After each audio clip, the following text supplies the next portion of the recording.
Hello, my name is Daniel. Today we're going to be reacting to Miles Davis, the first track off of his album, which I've been doing a little bit of research on, and this album is actually Blue Miles is a really important album, which Rolling Stone has listed at very highly on their list of the greatest albums of all time. A lot of people consider it to be a must listen and a standard for jazz music.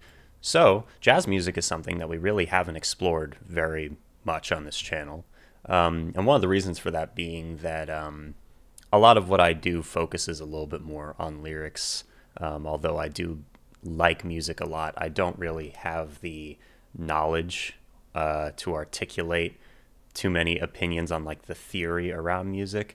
But I still know what I like, and a lot of people have been requesting this for a while. So thank you very much for the requests. We're going to start with the first track. It's called So What?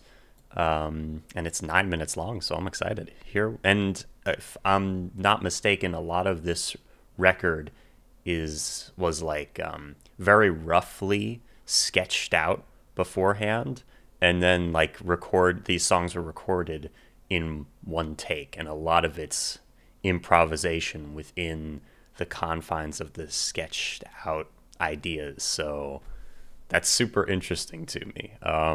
Yeah, anyway, all right, let's check this out. 3, 2, 1. Thank you for joining me.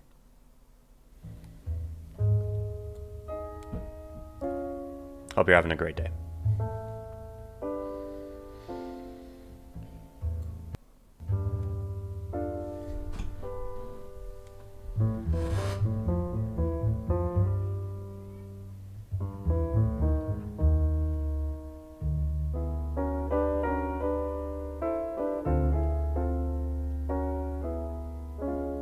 Bass is awesome.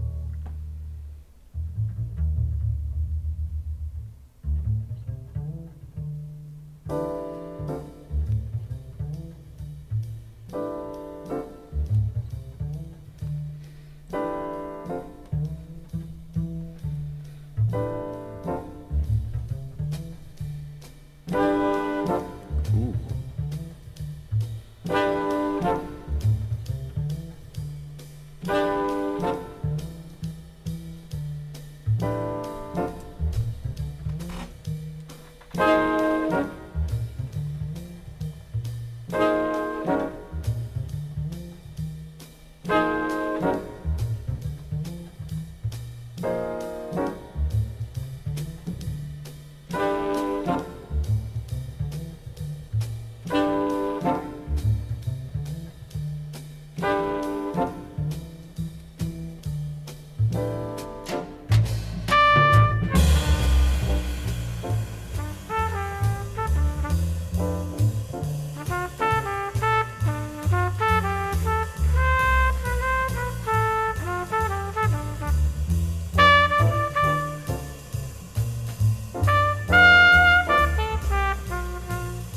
Saxophone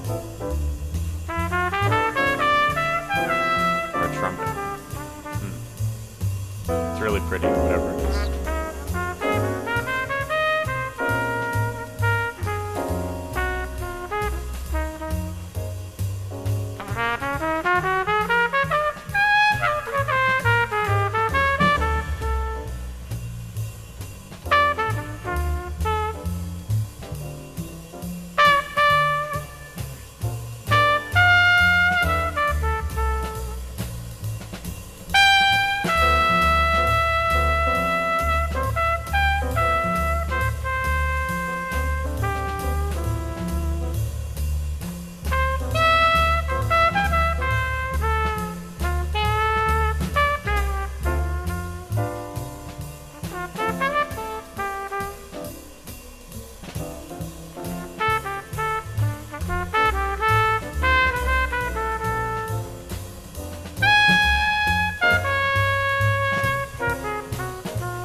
don't want to.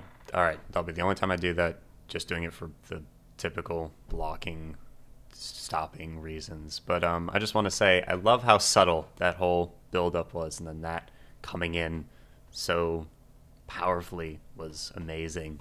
And yeah, I love how subtle the entire thing has been. You know, like that's what I like about the jazz that I've heard up to this point, is how like intricate and complex the compositions and improvisations are, and how close you have to like pay attention to it, but how you can also have it like as it's really good for a lot of different purposes. So anyway, let's keep going.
bass line's so cool.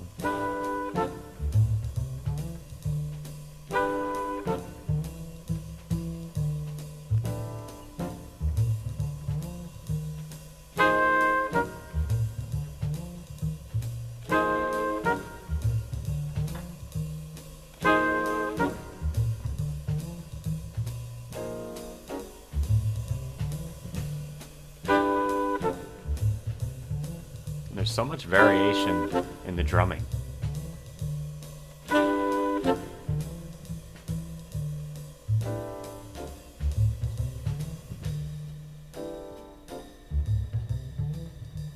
That's not the end, is it? No.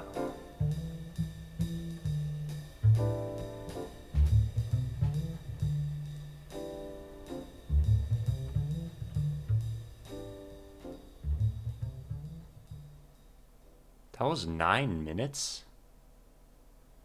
That did not feel like 9 minutes. Not even close. Felt like 3. Wow. Huh. Okay. That's crazy. I really liked it. It was very enjoyable. I actually wasn't sure if I was going to... Like, I knew I would appreciate it, you know, for its complexity and musicality. Or at least I hoped I would. But I wasn't sure how much I was going to, like... super like get into it and enjoy it, but that was really good. Yeah. Okay. Miles Davis. When did this come out? This came out in 1959. Was produced by Irving Townsend. No relation to Pete, right? Released in 1959 as the first track of Miles Davis's quintessential album, Kind of Blues, So What is relatively simple blues jazz piece. It begins with an extended improvised bass solo, which eventually morphs into the bass line of the song. So What is one of a very few jazz pieces where the bass line, and more specifically the bass itself, has the melody, while the rest of the ensemble plays accent notes. I was going to mention how all of the surrounding music, like the piano, multiple times I would hear a piano note and I would think of it outside of the context of what it's being played in, and it would sound probably a little discordant or like just a weird chord. But with the rest of it like around it really like what's it called? Resolves the chord, which was very interesting, and I guess that would be an example of music theory being used. Anyway, the bassline melody continues with the accent notes for several measures before the ensemble breaks off for solos. Davis takes the first solo, thought by some to be one of his best, before it moves to John Coltrane on the tenor saxophone. I know that name, John Coltrane. Solos continue from there, and final repetition of the melody brings the song to an end. This is a great song for anyone looking for a platform to practice improvisation, and it is very flexible to a wide range of jazz instruments. On April 2nd, 1959, 4 months before Kind of Blue released, Miles Davis and his quintet performed So What at Studio 61 in New York as part of the CBS program, the Robert Herridge Theater. There's only 8 tracks on the album. All right. Let's go back and look at some of the comments. Again, thank you very much for joining me. I haven't been saying this as much in recent videos, but as always, link to the original track in the description, always. When I was about 15, my teacher told me that Miles' solo on this track was everything a jazz solo should be. Now, 40 years later, after thousands of hours of practice, teaching, gigging, and listening, I agree. I'm 73 and had the privilege of meeting many musicians in this lineup. Damn, these musicians are like gods. When they play, it is like they're making a profound statement. Having a bad day? No worries. Get someplace where you can be alone, throw on this tune, and all will be right in the world again. Miles Davis, John Coltrane, and Bill Evans, Mount Rushmore of jazz players. And I know those names. Damn. Proud of myself for knowing those names. Even if they are some of the most well-known jazz players in the world, I know almost nothing about jazz music, so yeah. Anyway, my dad used to listen to this when I was a little girl. It reminds me of times that I felt safe and that nothing could harm me. I thought my dad was a superhero. I thank him for giving me a side of African-American culture that I may never have been introduced to. Smooth, chill vibes. This is almost 60 years old now. Incredible music that will forever be timeless. I can dig as deep into the rarest and most obscure jazz as I've done all my life, but in the end, all roads lead to here. I'm almost scared of listening to this too much. Man, these are some good comments. I think at first I heard it in the 60s when I was 6 or 7, and it had an extraordinary effect on me. I did not really understand music and experienced it in an almost hypnotic force. The past 50 plus years has educated my ears, but my obsession with music has also meant things are less mysterious. My fear is in losing the vague memory of how it affected me all those years ago, and instead now understand it too well. Interesting. Huh. All right. Well, that's So What. Thank you very much for joining me. If you're new to the channel, consider subscribing if you want. Post videos like this pretty regularly, plus some other stuff. Yeah, if you like what I'm doing here and you've been watching for a while and want to support me, consider joining the Patreon page. We've been going through the Beatles discography, or at least their core discography. The next album we're going to do this month is Help. And we've done everything leading up to Help. And then I think the next one, I think after that we move into their more experimental period, I think. So I'm excited for that. Plus on Patreon there's multiple Pink Floyd albums, slightly more obscure ones. And I plan to do even further, like Adam Heartmother or Piper at the Gates of Dawn, some of the even more out there stuff that they recorded. But like, what's it called? Dark Side of the Moon, obviously, but then the one with echoes. Yeah. Metal, that's it. We did King Crimson's Court of the Crimson King. Just some cool stuff, plus a lot of singles that ended up getting blocked. Anyway, yeah, all right, enough with the ads. Thank you for joining me. See you soon. Deathstroke 9, out.